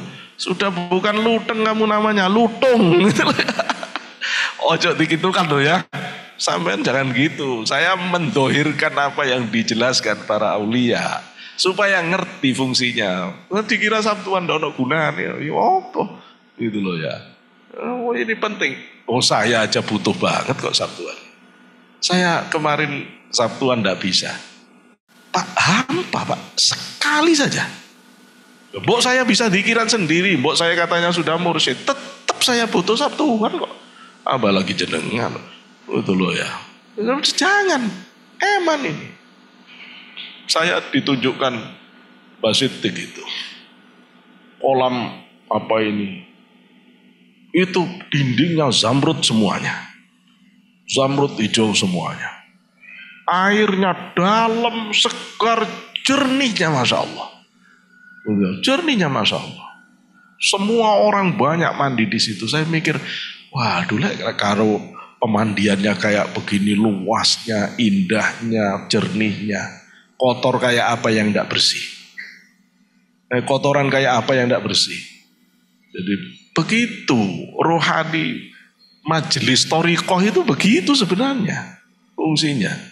Untuk mandi kita Sabtu itu. Jadi sekarang kalau mau Sabtuan ganti aja. Mau kemana? Mau berenang. Di mana? Di spiritual swimming pool. Mihrabul Muhibbin. Atau kita ganti namanya. Spiritual swimming pool gitu ya. Ya Allah. Nikmat, Sabtuan itu nikmat Pak. Wis nikmat. Jenengan yang sudah merasakan itu cuma ndak ngomong aja jenengan. Ya bukti jenengan bisa ke sini. Aslinya kan gendeng. Lo di sini itu loh yang pejabat top itu banyak. Ya, saya ndak nyebut. Ya, tapi ya begitu. Orang kalau sudah tahu nikmatnya batin, ndak semua bisa diomongin. Ndak bisa diomongin. Dibanding nikmatnya musik. Saya ini juga bisa menikmati musik Pak. Musik itu tak rungokno terus ya judek. Siapa katanya yang enak nyanyinya? Adele. Adele apa Adele? Ya. Adele, tak turuti anak saya. Adele. Tak rungokno lama-lama ya bosen nih. Kira bosen. Tak ganti. Yang zaman saya aja, zamanmu aku tidak bisa nikmati misalnya. Tak ganti. Celine Dion. Lama-lama dengar suara tinggi-tinggi terus pusing juga saya. Ganti. Ganti siapa? Whitney Houston. Mendayu-dayu. Lama-lama ngantuk nyetir. Dayu-dayu nabrak suwe-suwe bahaya ini. Ganti. Michael Jackson. Jedok lama-lama yuk.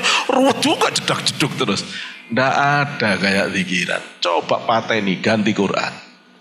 Mau sampai hatam enak. Mau malam, mau siang sendirian. Aman. Gitu ya. Insya Allah pocong-pocong tidak akan mau nempel. Mau ngaji kok. Gitu loh ya. Ngaji.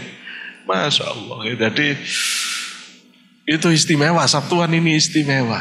Sabtuan istimewa. Panjenengan harus kuat istiqomah. Ya saya doakan juga. Kita doa bareng-bareng. Pak, kan sekarang bisa Zoom. Beda Pak. Melihat orang berenang di video dengan berenang itu beda. Oh sampean itu. Aku ikut terus Pak. Sabtuan itu. Cuma melalui Zoom. Mbok kira orang berenang dengan orang yang melihat dari video orang renang sama? Kan sama Pak. Dia tertawa, aku tertawa. Iya tapi kamu kan tidak tahu bahasanya. Kamu tidak kena bahasanya. Gitu loh ya. Kalau masih bisa datang. Ojo males diterus-terus nih. Gitu loh ya. Oh Pak Sotik ngamuk. Enggak saya sayang. Gitu loh ya. Sayang. Berarti Pak Sotik pengen jamaah banyak. Oh predon. Wandani bareng-bareng nang pangeran kok. Gitu loh ya. Enggak sayang. Apa dikira saya enggak rindu tah? Teman-teman yang lama enggak datang. Saya itu kangen Pak. Cuma kalau tak bilang kangen terus pas waktu homo tak lanang waktu kangen nih seruat. Kadang-kadang ya tak tanya itu yang dulu ini ya kangen. Ya mudah-mudahan tuh oleh Allah Subhanahu Wa Taala bisa kumpul bareng, bisa kita ibadah bareng sami-sami. Tunada min haitsu qalbika. Kalau sudah begitu, maka nafsu itu akan diseru dari arah hati. Kendali nafsu itu sudah dari hati. Kalau sudah begini Pak, anak mau pergi ke belahan manapun di dunia, lepaskan. Pak, di sana itu semua orang telanjang semuanya, tidak masalah. La yadurrukum man dhalla idza tadaitum. Tidak akan pernah berpengaruh keburukan kesesatan orang yang sesat kalau hati orang itu sudah dicengkram hidayah Allah. Tapi nanti kalau sudah kuat, belum apa-apa, model anak anak saya itu cerita, eligible daftar luar negeri S1 gak, terus di dalam negeri ya, sopo sih nggak ngerti luar negeri, itu loh ya. Saya di Melbourne lihat saya gitu ya, ngelihat orang ting pecotot setiap malam Sabtu malam Minggu. Iya kalau orang baru puber ngelihat perempuan buka aurat senang, lama-lama enak juga kita lihat begitu. Apa kira? Oh sudah kan ya, saya sudah nutup ini. Saya kira ini yang bisa dikaji kita hari ini. Mudah-mudahan Allah jadikan ilmu yang manfaat. Pesan-pesan Syekh Abdul Qadir memang saya tidak baca cepat karena ini padat dan harus diurai, harus kita resapi dan harus kita laksanakan. Hari ini ada syukurannya putranya Pak Aziz. Asmani itu Pak? Namanya? Azra. Mas Azra Rahman menikah, kita syukuran, kita doakan mudah-mudahan beliau pinaringan sakinah mawaddah warahmah, mudah-mudahan diberikan keluasan rizki zahiran wa batinan, mudah-mudahan keluarganya dijadikan keluarga yang indah, pinaringan keturunan yang soleh solihah, yang bisa menjadi penguat agamanya Allah, membahagiakan orang tuanya, membahagiakan lingkungannya. Saya kira ini kita doakan bersama dengan bacaan suratul Fatihah. Ada hadin niyah syai'ulillahi lahul Fatihah. Alhamdulillahi Rabbil Alamin Rahmanir Rahim Maliki Yawmiddin Iyyaka nasta'in ihdinas siratal mustaqim. Ghairil maghdubi 'alaihim waladdallin. Amin.